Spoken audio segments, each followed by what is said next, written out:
Ülekaalulised inimesed tihtipeale kurdavad, et nad küll liigutavad ennast ja söövad isegi kordades vähem kui nende kõht sõbranna, kuid nende kaal püsib ikka pilvedes. Kas on olemas selline asi nagu aeglane ainevahetus ja millest ainevahetuse kiirus sõltub? Ja ongi sama. Väga tihti ainevahetus on aeglane, sellepärast et inimene sööb näiteks 2 korda või 1 kord päevas. See on nagu auto. Kui paneme käima, siis on terve päev töötab ilusti. Kui paneme kogu aeg kinni ja paneme käima, siis läheb varsti kätki. Ja sellepärast, et on väga hea, kui inimene sööb minimum 3 korda ja sööb tihti.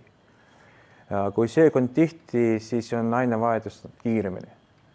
Ja ei ole vaja nii palju süüa, natukene. Aga kuskil söögivahed on 2–4 tundi ja 3 või 4 söögi korra. Ja see on normaalne. See ongi ainevahetus, protsessi ainevahetus on kiiremini. Ja oma metabolism on kiiremini ka.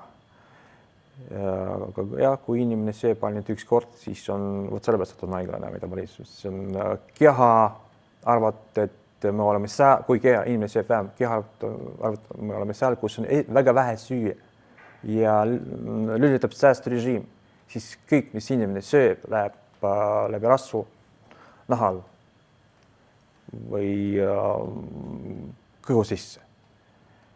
Ja pärast seda tuleb kehakaal juurde ja vistelane rasv ka tuleb juurde.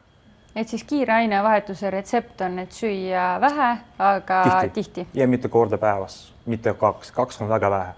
Aga täname teid, Artur, nende kasulike nõuannete ja huvitavate mõtete eest. Aitäh! Aitäh teile ka, väga tore!